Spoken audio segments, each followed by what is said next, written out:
We welcome you today for our second session on our study through the Small Catechism. It will be the first lesson today on the Ten Commandments, and our goal today through 5 points will be to get you to understand the importance of the Ten Commandments. My only goal today is to convince you of the commandments and their importance for our life, their importance for our study, and their importance for our use. That may not seem like a very worthwhile endeavor. You might say to yourself, well, Pastor, I think that I understand the importance of the Ten Commandments, but I think that really my goal in the entire study of the Small Catechism is to get you to realize that this is often a book that we treat like a textbook, where we've taken it, we put it on the shelf, we don't use it, we kind of say, I know all that. As we discussed last week with Luther's introduction to the Large Catechism, if you haven't had a chance to go through that document and read it, what does he say? He says, I'm a doctor and teacher of the church. Why are all these pastors overlooking their ABCs? Every day I take the Ten Commandments, I take the Creed, I take the Lord's Prayer, I take a Psalm, I go to the church, I pause, I pray, I meditate upon these words. These individuals think they're doctors of the church, and yet they're forgetting the very fundamentals. It might remind us of like a violin player. Even the greatest violin player who performs, for a living, daily is doing their scales. They go back, they work on the arpeggios. If they want to be good at their craft, every day they go back to the fundamentals. And as Christians too, we need to recognize that these texts were given to us by God. They're the Bible boiled down. They're the Bible of the laity, as Luther would call them. These are all the texts that we need to learn, know, believe, and pray and use as Christians. I've attached today to our study, it didn't attach last time, the primary text of the Christian faith. Again, you should make it a goal. If you don't know the Ten Commandments, Creed, and Lord's Prayer backwards and forwards to be able to say them, you can't really meditate upon them if you don't know them by heart. And so make it a goal this week. Make it a goal in the next few weeks to memorize these 10 commandments so you can say them. And as we will be discussing in the future, especially next week, we'll be talking about how we use them. What is their primary use? And I'd say their primary use is twofold, but we'll get to it at that point in time. Right now, I'm just going to say the 10 commandments, and then we'll move on to the next point of our study. 10 commandments. In the name of the Father, and of the Son, and of the Holy Spirit. Amen. You shall have no other gods. You shall not misuse the name of the Lord your God. Remember the Sabbath day by keeping it holy. Honor your father and your mother. You shall not murder. You shall not commit adultery. You shall not steal. You shall not give false testimony against your neighbor.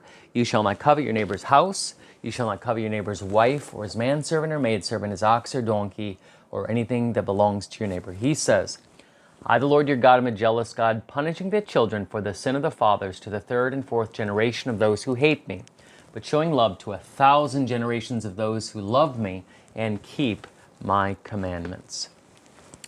You remember that Martin Luther's Catechism wasn't just something that was a doctrinal tome. And the Ten Commandments, certainly we have the Ten Commandments and the meanings that Martin Luther wrote down. But he preached on these in a series of sermons before the Small Catechism was even written. He wrote a hymn on the commandments. And you may remember that originally, before the book of the Small Catechism was reproduced in that very small pocket-style format, he had it printed on large charts for the walls of homes, for the walls of churches. So the idea that I'm purporting to you or handing over to you is that these commandments are to be used in many different ways. So we're going to start here. I'm going to sing, if you have a hymnal handy, Lutheran Service Book 581. I'm just going to sing the first two stanzas and the final two, and you'll get kind of an understanding of how Martin Luther has an introduction in his hymn on the Ten Commandments. Listen to what he says. Then I'm going to go with Commandment 1, and then at the end he kind of interprets what the commandments are for. These are the holy 10 commands God gave to us by Moses' hands, when high on Sinai's mount he stood, receiving them for our good. Have mercy, Lord. I am alone, your God, the Lord. No other God shall be adored. But you shall fully trust in me and love me wholeheartedly. Have mercy, Lord. You have this law to see therein, that you have not been free from sin, but also that you clearly see how pure toward God life should be. Have mercy, Lord. You see there in stanza 11, he states, what's the purpose of this law? One, you've not been free from sin, to teach us our sin, but also that you clearly see how pure toward God life should be, what we need to do in our lives. The 10 Commandments are our very guide for living. Finally, verse 12, our works cannot salvation gain. They merit only endless pain. Forgive us, Lord, to Christ we flee, who pleads for us endlessly. Have mercy, Lord. A good reminder, after we go through the commandments, that after all that is said and done, though we seek to perform these things, love of God and love of neighbor, in the end, we cannot work our way to heaven. We ask for forgiveness from our Lord and Savior Jesus Christ, and we recognize that even now he pleads for us. His prevailing blood he pleads at God's right hand, which certainly is heard by our Heavenly Father, to forgive us of the ways that we have fallen short. All right, first point here. I'm going to open my Bible and read a few passages. If you want to follow along with your own Bible, that's fine. It's up to you, depending on how you're listening to this. But my first point really is to go through a few passages. I'll get to that point. And again, my aim with these 5 points, in essence, is to say the 10 Commandments are important. So first, we're going to go to Matthew 22, verse 35 to 40. Again, Matthew 22, beginning at verse 35 there. And one of them, a lawyer, asked him, that is Jesus, a question to test him. Teacher, what is the great commandment in the law? And Jesus said to him, you shall love the Lord your God with all your heart, and with all your soul, and with all your mind. This is the great and first commandment, and a second is like it. You shall love your neighbor as yourself. On these 2 commandments depend all the law and the prophets. Now, by the law and the prophets, Jesus is saying the Old Testament.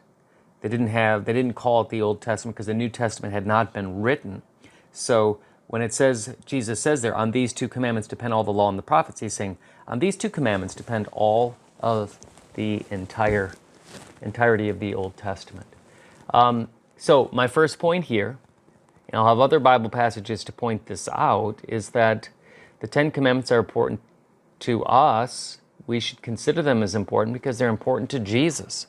In fact, when he was asked by a lawyer what the greatest commandment was, he said, love God, love your neighbor. This is a summary of the 10 Commandments. You may say to me, well, he doesn't say the 10 Commandments. Well, he gives a summary of it. We know that theologically there are 2 tables of the law. Often when we see the 2 tablets of the law depicted, we see Roman numerals 1 through 3 on one side and Roman numerals 4 through 7 on the other side. Why is this? Because the first 3 commandments deal with our duty to God, and the second table of the law, 7 commandments in total, deal with our duty to our neighbor. And that can all be summarized with love God, love your neighbor, or as Jesus says, love God with your whole heart, soul, self, mind. Second command is like unto it, love your neighbor as yourself. So Jesus answers and says, what's the greatest commandment? What's What's the great commandment in the law, in the Torah, in the Old Testament? What is the Old Testament about? Jesus gets to the center and says, the Ten Commandments. In my class this week, I gave a little illustration of this aspect of the law, that it is formed in two tables. And I gave the illustration of my seminary. I love my seminary a lot, Concordia Theological Seminary in Fort Wayne, Indiana. And one of the things I appreciate about it is that its architect was none other than the famed Eero Saarinen, who was the same architect for the St. Louis Arch. His father was more famous than he was originally, but he came into his own. As an architect as well. Many famous buildings around the country. However, he designed our seminary to be theological in its orientation, and there was a special type of brick that he had built. Actually has a name, Concordia brick, in the manuals, that was rhombus shaped. You might think of it as, it's called the campus of the diamond brick, but think of it as an elongated kind of rhombus. And 4 points on it, but 2 points that are further distance than the other 2 points. Maybe you're getting the understanding that the bricks can be laid horizontally, or they can be laid vertically. You can Google it if you want, and maybe see if you can find a picture of these bricks. Nonetheless, all the buildings on campus, cafeteria, the library, the dormitories, the classrooms, this brick was laid out in a horizontal plane. And the roof lines also follow that horizontal plane as well. So he did that to point out that in these particular buildings, the primary aspect of our relationship is love to each other. We're dealing with each other. However, in the chapel, he flipped the axis there upward, and the roof line followed with an A-frame chapel.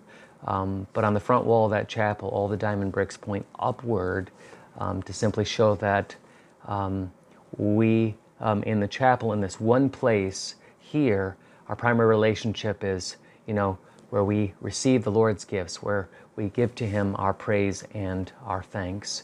So we have our vertical responsibilities or duties or gifts, and we have our horizontal duties, responsibilities or gifts. All this is summarized in the Ten Commandments, and Jesus emphasizes that in that section there in Matthew 22. I'm going to go to Matthew 19 next. Matthew 19, verses 16 and following.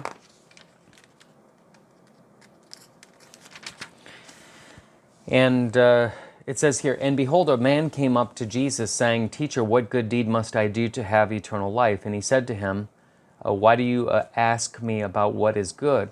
There's only one who is good. If you would enter life, keep the commandments.' The man said to him, 'Which ones?' And Jesus said, 'You shall not murder, you shall not commit adultery, you shall not steal, you shall not bear false witness, honor your father and your mother, and you shall love your neighbor as yourself.'" More could be said about this, but I'm only suggesting to you that what was on the mind of Jesus, but the Ten Commandments. The man wants to know what he must do for salvation, and Jesus points him to this very law, specifically the second table of the law. But Jesus lists the commandments as well. Here are the commandments. The commandments are central to Jesus' teaching on his very mind and that which he puts forward before others. If the commandments are important to Jesus, they should be important to us. Next passage, and the final one on this point. Matthew 5 is Jesus' Sermon on the Mount. Matthew 5, you'll know some of these. You've probably heard these before. The Sermon on the Mount is like 3 or 4 chapters, starts with the Beatitudes, includes also the Lord's Prayer.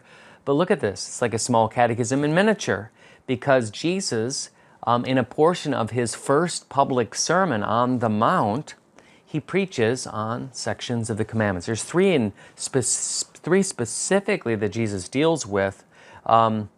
He says in verse 21, "You have heard that it was said to those of old, 'You shall not murder, and whoever murders will be liable to judgment.' But I say to you that everyone who is angry with his brother will be liable to judgment." And he goes on, "And whoever says, 'You fool,' will be liable to the hell of fire." So Jesus is preaching here on the law. His first sermon, what does he want to talk about? What does he get to? Fifth commandment. Then he goes to the sixth commandment. "You have heard that it was said, 'You shall not commit adultery.' But I say to you that everyone who looks at a woman with lustful intent has already committed adultery with her in her heart." Then after that, he speaks on divorce, which is connected with that sixth commandment. After that, he skips to the eighth commandment. "Again, you have heard that it was said to those of old, 'You shall not swear falsely, but shall perform to the Lord what you have sworn.' But I say to you, do not take an oath in all, either by heaven, for it is the throne of God, or by earth, for it is his footstool." So we have the eighth commandment there: "You shall not give false testimony of your neighbor." Jesus preaches about the Ten Commandments, and he does what Luther does, kind of a "what does this mean?" there in his first sermon in Matthew chapter 5. So in three places, what did we see? Jesus thinks they are important. He preaches on them. Therefore, they should be important to us. Second point in my endeavor to teach you of the importance of God's commandments, it's found in, we're going to turn now to Deuteronomy chapter 4. And this is a point that I only learned in the last 10 or 15 years. I appreciated some of you wrote in this week, sent me some emails and some comments, sent me some questions, and very helpful. I appreciated how you're listening to it and what you're getting out of it. Send me those emails, keep them coming. This was a point, I'd be interested to hear your thoughts, that I had never conceived of before. I took a class on Exodus by one of my favorite theologians, and he led us through a study of Deuteronomy chapter 4 and 5. Now, let me lay this out to you. Moses has 5 books. We call them the 5 books of Moses. They're the first 5 books of the Bible. We have Genesis, Exodus, Leviticus, Numbers, and Deuteronomy. And Deuteronomy was written right at the cusp of the children of Israel going into the Promised Land. They're all there, but Moses can't go. It's been 40 years since they've been at Sinai and gotten the 10 Commandments. A lot of those individuals are dead, so Moses reviews the law for them, reviews all those things that happened there and the covenant that God made with his people, their parents and their grandparents. In fact, the word Deuteronomy, you can kind of tease out the meaning there, but deus is 2, nomos nomos is the word that means law, so second law, or the second giving of the law. So Moses basically just rehearses, but he adds some color to it. At the end of his life, he's reflecting upon his past 40 years with them, and we hear more in Deuteronomy 4 and 5 than we even, some details, some hidden points that that aren't as clearly seen in Exodus chapter 20. My basic point here that I'm going to make to you, my very thesis here is, interestingly enough, the 10 of all the law of God, which is contained in the book of Leviticus and parts of it in Exodus and in Deuteronomy, of all the laws that God gave, which were extensions of the 10 Commandments. The 10 Commandments were heard orally, that is, by the ear, by God's people. I don't think you've heard that before. Yes, in fact, that when Moses went and brought the people to Mount Sinai and got them ready, God spoke to them individually from the fire, I should say corporately as a group, and they heard the 10 Commandments. They heard those words spoken by God himself. In fact, it was only later that Moses brought a copy of the 10 Commandments down. We'll get to that next week. But before they even received those 10 commandments in written form, they had already heard them and they knew them from God. In fact, this was the very reason that they made an agreement with Moses and God, saying, this was very hard for us to hear God's voice. We're surprised that we're still living. Why don't we have a different arrangement? Moses, you go up, you speak to God, and you bring that law down to us. And that's what happens from here on out. Moses is the priest, the representative. However, the 10 commandments of all the law in the Old Testament, and again, we're talking about the importance of the 10 commandments. They're set above the rest. They're the essence of the moral law.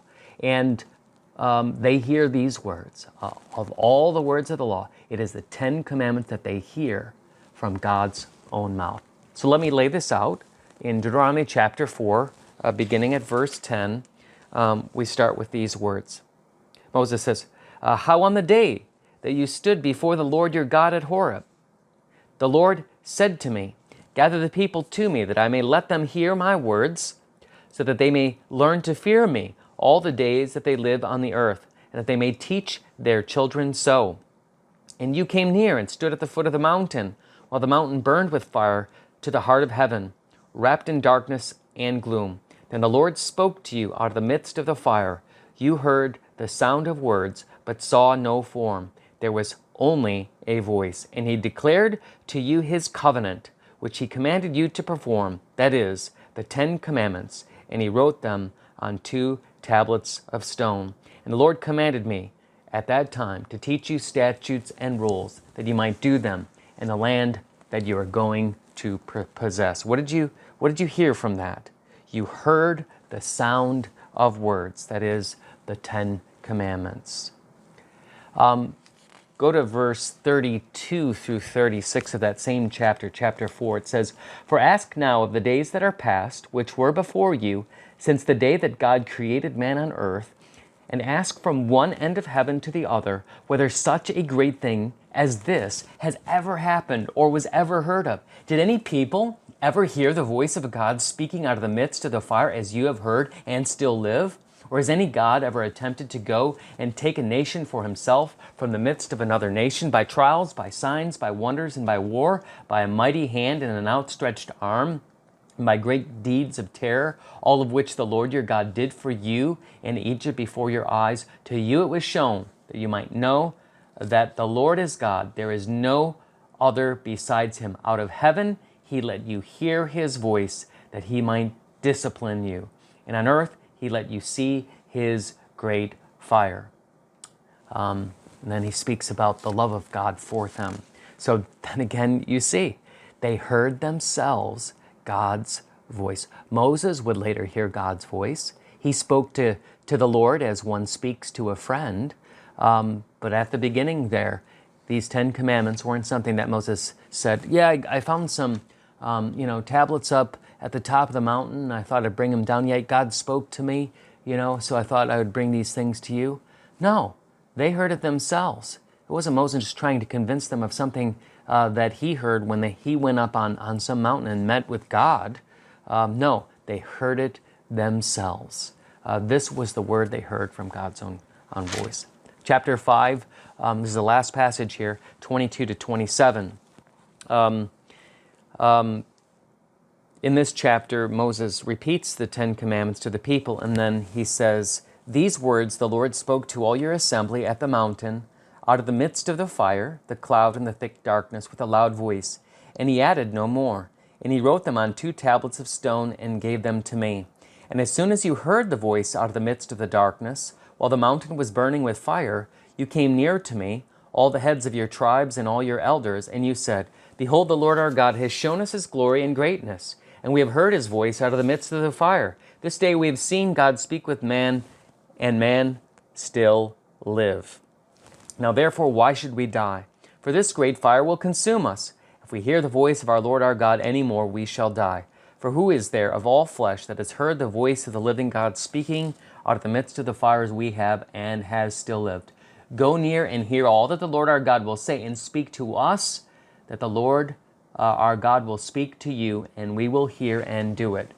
And the Lord heard your words when you spoke to me. And the Lord said to me, I've heard the word. So basically, God agrees with this particular arrangement, but the Ten Commandments were heard by the people individually. Okay, I've made 2 points so far. The Ten Commandments are important to Jesus, so they should be important to us. The second point is the Ten Commandments of all the law of the Old Testament, it's the only portion of the law of God's speech that were heard individually by the people. They're set above the rest. The third point is kind of a simple point, but I'll make it nonetheless. Remember that when the children of Israel went through the Red Sea, not through the Red Sea, went through the wilderness, and it was God who went with them and who led them. They built the Ark of the Covenant, and God was over the Ark of the Covenant, and the pillar of cloud by day, pillar of fire by night, and the cherubim were on there, and that cover was called the mercy seat. There were special poles. Nobody could touch that box or they would die. But what is that box? What is that box? When you think of it, what is that box? Well, maybe I should ask a different question. What does that box contain? In Exodus chapter 25, verse 16, Exodus 25, verse 16, we hear these words, "And you shall put into the ark the testimony that I shall give you." Read Exodus 25 if you want to hear of the more of the Ark of the Covenant. But God instructs Moses what to put into the ark. The testimony that I shall give you. By the testimony, that was referring to the tablets of the testimony, the Ten Commandments. So the Ark of the Covenant that was in the Holy of Holies, that each day, once a year, the priest went in and put blood over the blood of atonement on the Day of Atonement over that mercy seat. That Ark of the Covenant was nothing but a box for the Ten Commandments. What were they carrying around with them? What was leading them? What was guiding them? What helped them understand where they were to go? The Ark of the Covenant. And nothing more than what? They were following the Ten Commandments. That was their entire life as God's people. Okay, Hebrews chapter 9, verse 4 also tells us this.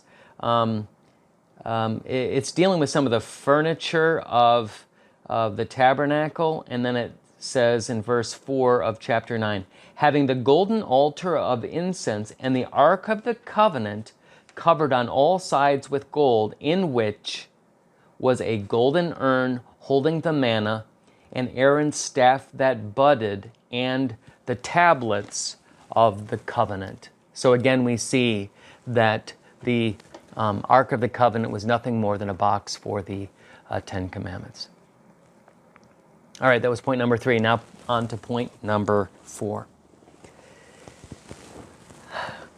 This is a really important point, and there's a lot that could be said about this, but you think about the points that I'm going to make. I'd like to suggest to you that when we look at the Ten Commandments, we look at them like a list of do's and don'ts. It's not something that we like. I mean, who likes a mom or a dad who constantly says, do this, don't do this? It can get burdensome. We need to think about the Ten Commandments in a different way. And I think in our culture now, we are starting, and people are starting, to see the Ten Commandments in a different way. What do I mean by that? One of my favorite professors said that more recently, when he was teaching on the parts of the Catechism and asking what the good news was, what was the good stuff, what was the bad stuff, what was the hard stuff, what was the difficult stuff, that there's been a generational shift, that the law in kind of my generation and before was seen as something bad. Whereas in this new generation that lives without rules and laws, he said it was interesting because they responded that the Ten Commandments were freeing. They were good. We tend to think law bad, gospel good. But they were seeing that a life without structure and a life without order is actually a life that is not good. The world may be starting to see this, that the law that God gives is holy, wise, and good. It's meant for our benefit, not for our detriment.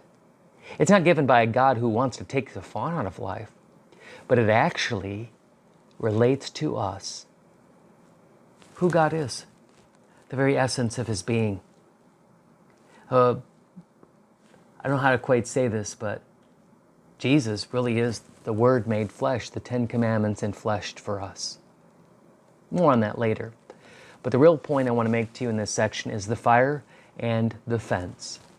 I'll tell you a story about one of my friends in my previous congregation who wanted to heat his home with a potbelly stove, but had several young children, and wanted to protect them from the fire, and so he put a special fence around it. And when you ask about the fire, and I ask you the question, is it a good thing or a bad thing? You'd say, well, it's a good thing, but it has to be used in a proper way.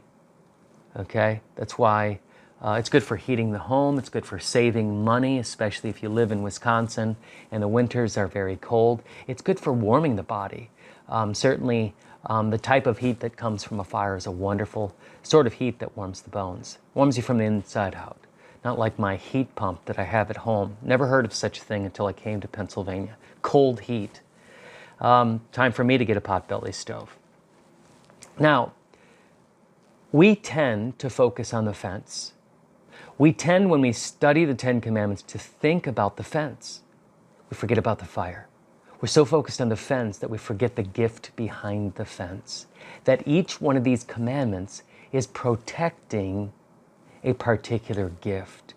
And we have to ask ourselves what the gift is in each one of the 10 Commandments. We should see the 10 Commandments not as 10 laws, but really 10 gifts.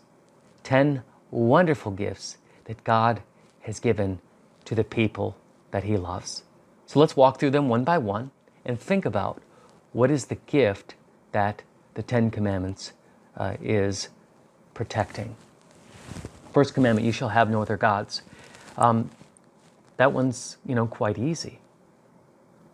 God is telling us what? First of all, there is a God. We don't have to be atheists. We learn in these 10 Commandments that there's a God. We're going to learn more about that in my fifth and final point, but the first commandment just gives us the gift of God. And really, the gift of God, He's our God. Second commandment, you shall not misuse His name. God has a name.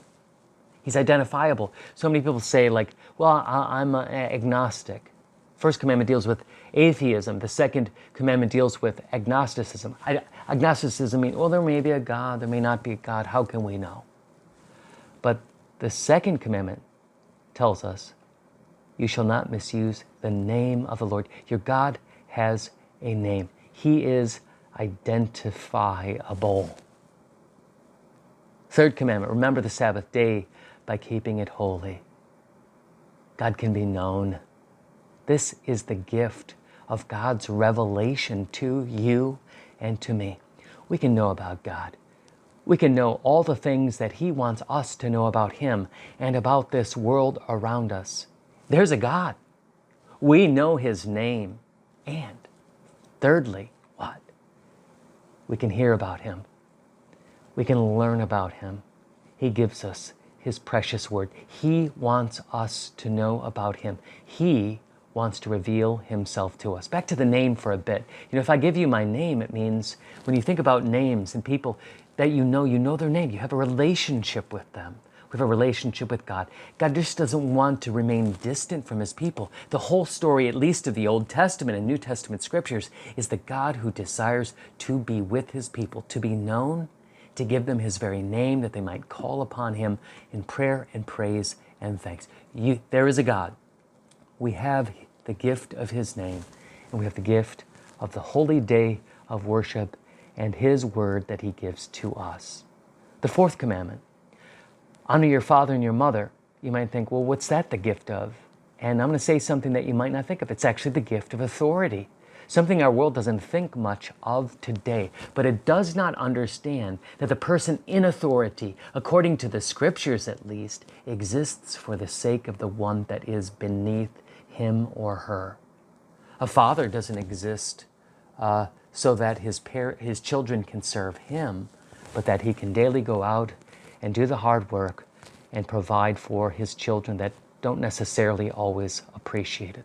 A mother gives her life for her children, not the other way around.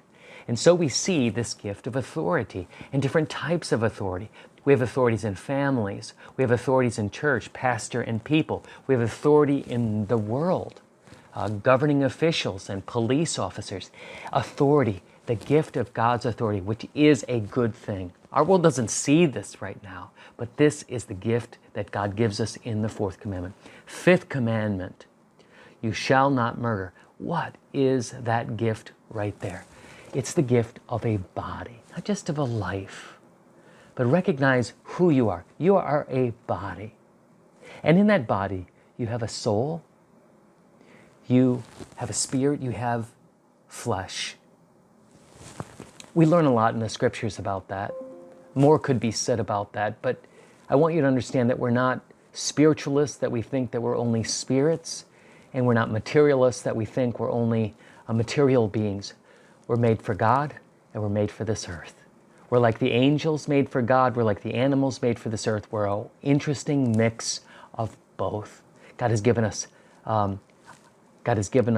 our bodies, and He wants to protect us. That's the gift of the fifth commandment. The sixth commandment, again, don't focus on the fence. Focus on the gift. The sixth commandment there is you shall not, I think I just did that. You shall not commit adultery. No, that's where I'm at.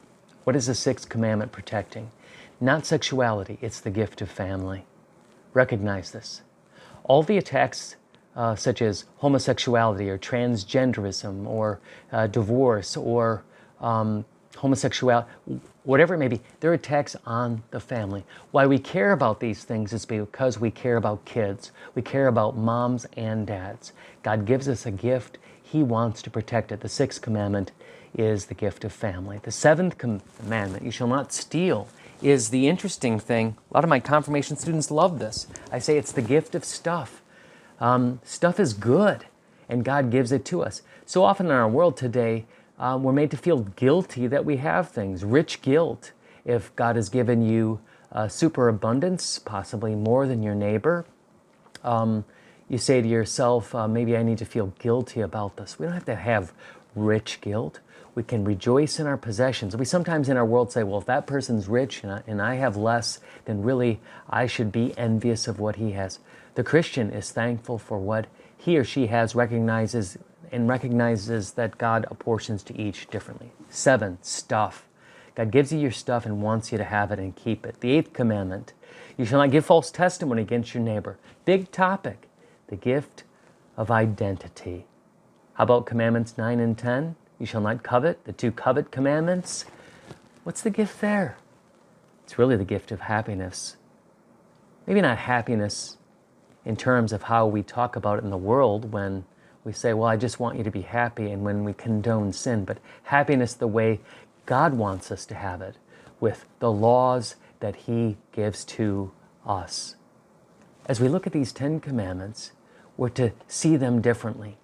I want you to understand the importance of the commandments by understanding that each one gives a particular gift. God has given you 10 abundant gifts, and He wants to preserve and protect them. Family, stuff, happiness, identity, Himself, His name, the worship day, all His gifts meant for you. The 5th thing and final thing that we'll speak of when we think about the 10 commandments is, well, let me lay it out here. So, where can I find the 10 commandments? Well, they're in 2 places. They're in in the New Testament, in the Old Testament at least. I find them in different places in the New Testament. But in Deuteronomy chapter 4 and 5, we talked about that already. It's easy to find the first giving of the law in Exodus, because 10 times 2 is 20, so you can always find them in Exodus chapter 20. So you can go there. And I think it's an interesting exercise to read through Exodus 20 and just kind of spend some time reading through the Ten Commandments there and finding out, what how they're weighted. Sections that are extended a bit. One of the things that we find, however, that the Bible calls them 10 commandments. The first point, the Bible calls them 10 commandments. I read that in Deuteronomy chapter 4, around verse 10 and following. The Bible calls them in several places the 10 commandments. But interestingly enough, that word commandment in the Bible, there is a specific word that means command. It's not used. A broader word is used that can imply both command and word. So it's not wrong to say the 10 commandments, but one could more broadly say the 10 words. I'm suggesting to you that what you'll find when you read through Exodus chapter 20 is it's not all commands. There's some words there too that are not commands. Maybe this is getting a little complex, but my point is to say that that word that is used in the Hebrew is the word word. All commands are words, but not all words are commands. Maybe that's confusing to you, but my point is to say that I'd like to suggest to you that though the Bible calls them the 10 commands or 10 words, when we look at Exodus chapter 20, one of the things we find is that they're not numbered. And that's how we get to some of the challenging things in Christendom where different Christian churches number them differently. God didn't tell us what the numbers were. He didn't put little fancy numbers next to them for us to help understand which is which command. In fact, an exercise of this will lead you to kind of despair, because if you count every time it says you shall not, you'll get to more than 10. So maybe it's not so important how we number them, but that we have them. But another point I want to make is this. When we go to Exodus chapter 20, one of the things we find is that we always number the first commandment as you shall have no other gods. But that's not where it begins. Exodus chapter 1, Exodus chapter 20 verse 1 starts, "And God spoke all these words, saying, I am the Lord your God, who brought you out of the land of Egypt, out of the house of slavery. You shall have no other gods before me." Before we get to verse 3, where it says, you shall have no other gods before me, we have two verses. What do scholars call this? A formula of divine self-introduction, and I think self-promise as well, where the deity, God, Yahweh, introduces himself and pledges himself to us. Hey, look, he says, they hear it in their own ears. I'm the Lord, I'm your God. Guess what? I'm the God who brought you out of the house of slavery. Yeah, that's right. It might be that in the original numbering and ordering, the 10 Commandments really started with that first word. Not with command at all, but with gift, with redemption, with God telling us who he is, with God encouraging us to say, I'm the God who's rescued you. I'm the God who loves you. I'm the God who redeemed you. I'm the God who brought you through the waters of the Red Sea. I'm the God who showed great wonders and signs before Pharaoh. I'm the God who was patient with you, even when you grumbled and complained and thought that I had brought you out into the wilderness to die. I am that God. I'm going to be your God. I'm going to get to know you along the way. I'm going to be with you. You shall have no other gods. We begin to see these 10 commandments as we look at them in these 5 ways, a little bit differently.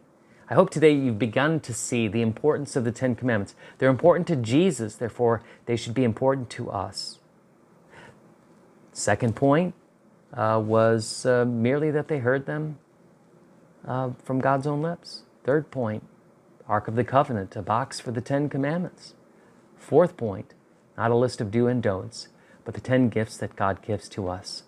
And the fifth and final point that we made today, not just 10 commands, but 10 words. And words really that start with that formula for divine self-introduction and promise. I was reading an article. It's available on the First Things website by Remy Brog. He gave a Erasmus lecture. Every year, the First Things magazine has a particular lecture, and many years ago, he gave this particular lecture. I thought it was interesting that his thesis in this particular article was that there's a difference between aristocrats and slaves. Aristocrats obviously are free, slaves are not. But he was speaking about the slave ethic. Which group of persons, aristocrats or slaves, behave according to instinct and appetite? It's not the aristocrat. For the aristocrat to be free, for the aristocrat to be good, he has to rein in his emotions. He cannot live like a slave. You see, the truth of the matter is God's people had lived like slaves. He didn't want them to live like slaves any longer. And yes, they were rescued from bondage to Pharaoh. But really, the greater rescue they needed was the rescue from their own appetites, from their own sins. The Ten Commandments were the ethic of aristocrats. They were his aristocrats. He had freed them. He had made them free. And he didn't want them to go back into a greater slavery, a slavery to their own passions, a slavery to themselves. And so the Lord said to them, "You shall have no other gods. I'm your God. I got you out. Here are these good words. Listen to them." Of course, this isn't the full picture. Next week, we'll talk about the 10 Commandments that lay broken at Moses' feet. But if we only study these 10 Commandments and what I've discussed today, it's not the whole picture, and it's not the entire good news. But nonetheless, let us see God's commands as very important and very good, something we should indeed devote our lives to studying, devote our days to receiving, and devoting our attention to. May God bless you on this day as you consider these things, and as you yourself work to memorizing those 10 Commandments and also using them. And next week we'll talk about the use of the 10 Commandments in our weekly life. God bless.